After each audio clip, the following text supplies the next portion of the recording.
Soyez les bienvenus, on se retrouve aujourd'hui pour une vidéo consacrée à Gueule Noire, film français de 2023 réalisé par Mathieu Turi, sorti en salle le 15 novembre.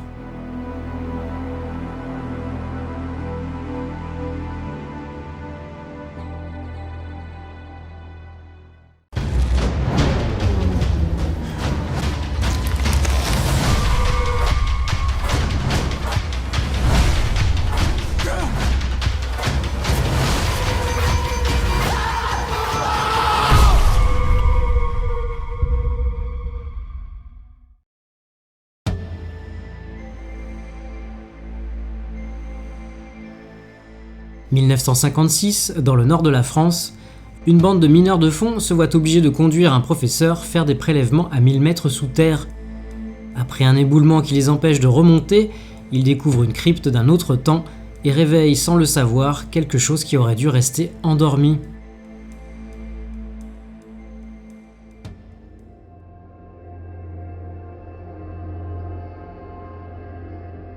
Remplissant largement son contrat en termes de sentiments de claustrophobie, de tension continue, d'horreur et de gore bien dosé, et pouvant également compter sur l'interprétation et l'engagement de son actrice Gaia Wess, Méandre, marqué de bien belles manières, le retour en salle en mai 2021 après une longue absence forcée pour cause de Covid.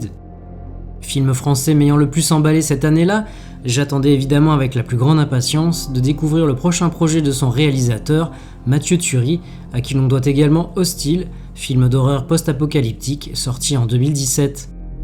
Le voici donc de retour avec son troisième long métrage, Gueule Noire, précédé d'un beau succès en festival, remportant notamment 6 prix, rien que ça, au festival Toronto After Dark, achevant d'en faire tout simplement une de mes plus grandes attentes de 2023. Réalisateur, mais également scénariste de Gueule Noire, Mathieu Turi s'oriente pour la troisième fois vers le survival et le huis clos, choisissant toutefois pour ce nouveau projet d'aborder la thématique de l'enfermement sous un angle différent.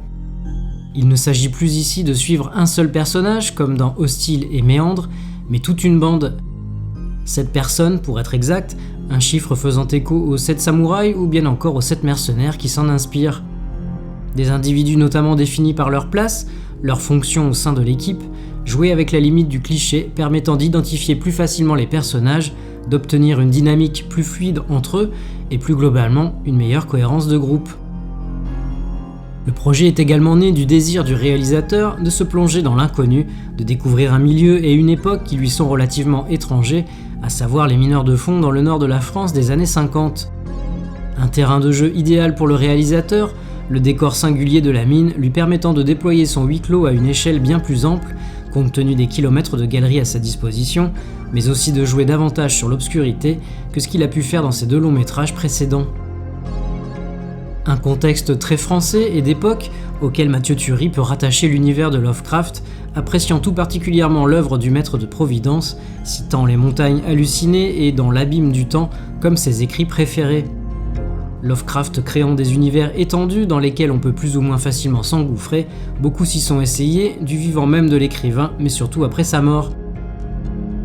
L'occasion pour Mathieu Turi d'apporter lui aussi sa contribution et d'assouvir dans le même temps son envie d'explorer le film de monstre, tel que pouvait le faire le cinéma américain dans les années 80.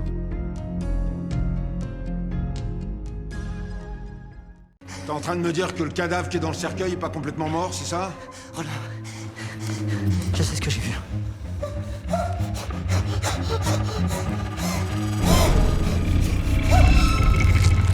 Quoi?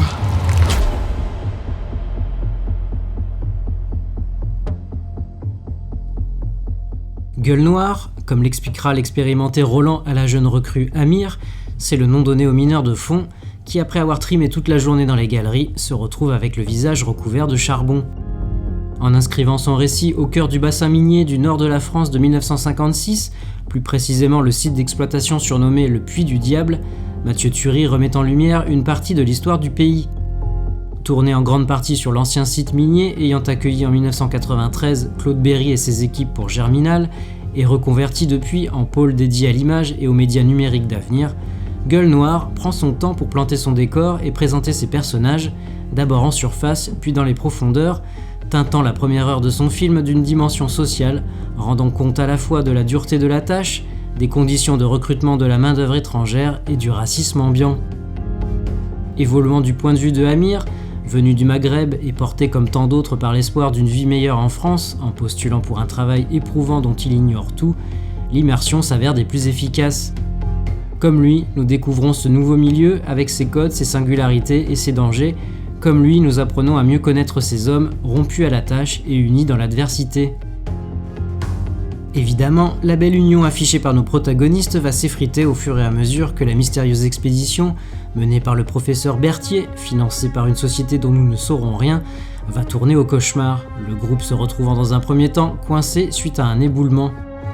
Avec un blessé sur les bras, plus aucun contact avec l'extérieur et la désagréable impression qu'un individu portant des lunettes et un recueil de notes ne joue pas vraiment franc jeu, nos mineurs ne sont pourtant pas au bout de leur surprise. Virant vers le film d'aventure et le survival, avec traduction de caractères anciens et recherche d'une sortie à travers ces galeries labyrinthiques et ténébreuses, Gueule Noire plonge dans le fantastique et l'horreur quand une chose particulièrement ravie d'avoir été libérée vient se mêler à la fête.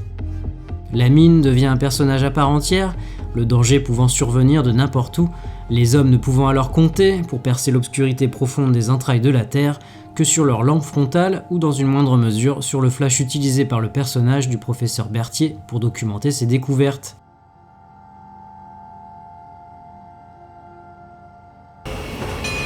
D'accord. Et là, c'est quoi ça là? Ça c'est le code. Un coup pour du matériel qui monte, 2 coups pour des hommes, 3 coups pour des blessés. Et là on peut savoir la profondeur et gérer la descente.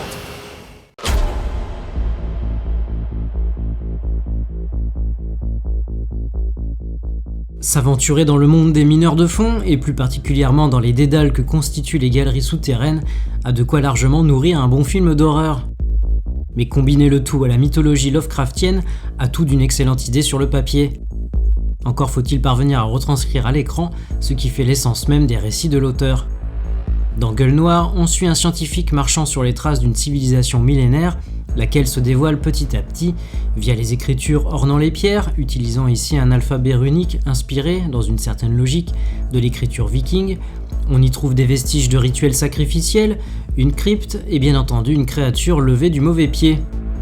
Mais les références à Lovecraft se font également plus explicites, puisqu'on y évoque les grands anciens, l'arabe fou Abdul al-Azred, auteur du fameux Necronomicon, ainsi qu'une citation tirée, il me semble, de l'appel de Cthulhu. Autre référence incontournable, c'est évidemment le premier volet d'Alien, lui-même sous très forte influence de Lovecraft. Une inspiration qu'on retrouve dans le visuel même de la créature découverte au fond de la mine, créée par Yoneyama Keisuke, designer et sculpteur japonais, ayant ici retravaillé une de ses pièces maîtresses. Mathieu Turi souhaitant recourir le plus possible aux effets pratiques, le monstre du film nécessitait par conséquent d'être animé manuellement ou mécaniquement, ce qui lui donne malheureusement sur certains plans un aspect un peu trop rigide. Rien de bien grave, l'écueil principal étant plutôt d'avoir voulu trop en montrer, de ne pas avoir temporisé davantage avant d'exposer dans son entièreté l'attraction du film pour un maximum d'effets. Si Mathieu Turi aime mélanger différents registres, se considérant lui-même comme le produit de plusieurs courants, allant du Salaire de la peur à Braveheart en passant par Predator, il prend cependant à cœur de ne jamais en faire un simple prétexte. L'important est donc de ne pas négliger le développement des personnages, de manière à pouvoir s'y attacher et d'être impliqué dans l'histoire. Si la dynamique entre les personnages composant cette équipe vouée à une mort certaine fonctionne parfaitement, difficile cependant de dégager des enjeux suffisamment forts pour véritablement ressentir un déchirement à chacune des disparitions. Dans un casting réunissant une génération d'acteurs confirmés, aux côtés d'une génération d'acteurs en pleine ascension, je retiens la prestation d'Amir El-Kassem, nouveau venu dans le genre, et surtout de Samuel Le Bihan, dans la peau du personnage de Roland, force tranquille, ancien résistant et charismatique chef d'équipe. Moins convaincu par contre par Jean-Hugues Anglade, dans un rôle à contre-emploi de scientifique fourbe, un brin trop cliché. Fort d'une reconstitution et d'un casting solide, Gueule Noire apparaît donc comme une série B généreuse, embrassant pleinement dans sa seconde partie la mythologie Lovecraftienne. Un parti pris à souligner, et même si le résultat n'est pas sans défaut, je ne peux que vous encourager à découvrir le film.